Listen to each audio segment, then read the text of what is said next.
Hola, gracias por sintonizar el zumbido del moscardón, aunque debiera llamarse Beatriz o Betty, porque esa no sale ni en rifa. Por primera vez coincido con Don López en que al avión presidencial se le debe de cambiar el nombre y debe de llevar uno que represente no a la corrupción, pero sí a la opulencia. Así que bienvenido el nombre de Porfirio Díaz Mori para el aparato de transporte presidencial que, si bien no representa la realidad de los mexicanos más necesitados, sí la grandeza de quien lo tenía en resguardo, que eran nuestras otrora honrosas Fuerzas Armadas. No solo porque el nombre nos refiere al soldado de la patria quien entregó su sangre por defender la grandeza de México, sino porque tuvimos su presencia en muchos de los momentos históricos del país en los que de alguna manera nuestra nación llegó al clímax en el desarrollo.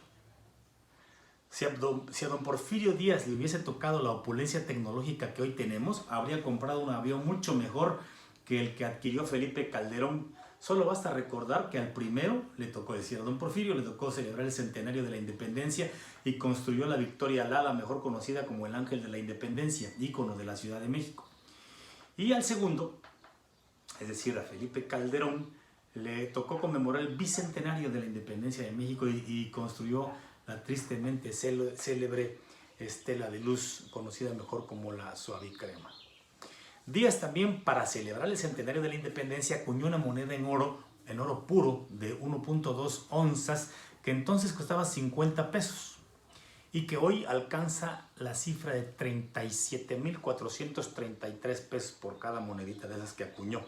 Soy oaxaqueño y me siento orgulloso por haber nacido en este suelo que también fue la cuna del más grande mexicano que haya nacido, y no me refiero a Benito Juárez García, que le debe parte de su grandeza y su fama a quien supo honrarlo en vida y en muerte, que fue Porfirio Díaz. Él construyó el hemiciclo a Juárez.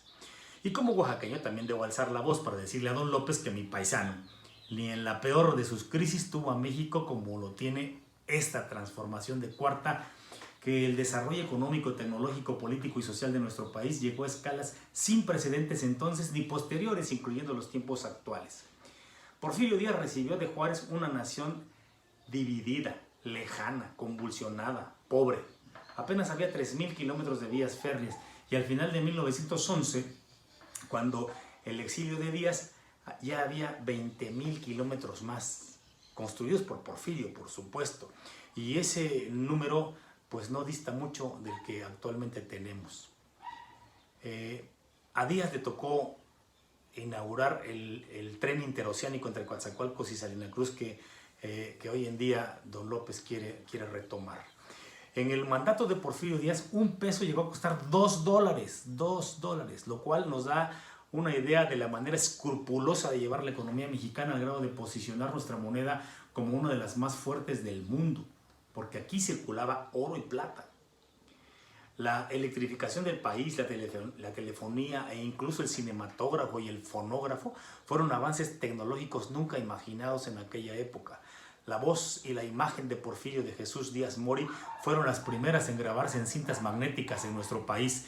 La primera en una célebre carta dirigida a Tomás Alva Edison, y la segunda en la primera película grabada en México, Paseando a caballo en el bosque de Chapultepec. Ambas, las dos grabaciones, tanto cinematográfica como fonográfica, las pueden encontrar en YouTube. En el Porfiriato también se desarrollaron las artes. Aquí los nombres de algunos literatos de aquella época: Ignacio Manuel Altamirano, Mariano Azuela, Manuel Paino, Guillermo Prieto, Vicente Rivapalacio, Federico Gamboa, Amado Nervo, Manuel Gutiérrez Nájera, Salvador Díaz Mirón, Renato Leduc, entre muchos otros.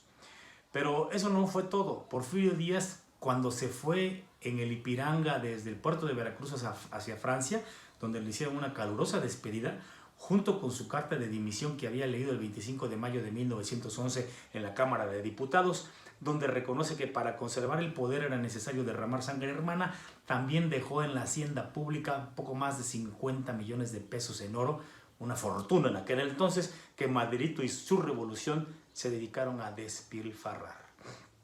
Díaz, cuando se fue, dejó a México creciendo a un ritmo de 2.7% respecto del Producto Interno Bruto. Llegó la revolución, y en el peor momento de la economía mexicana se contrajo al menos 10%, en el momento más álgido, que fue en 1914, el inicio de la Primera Guerra Mundial.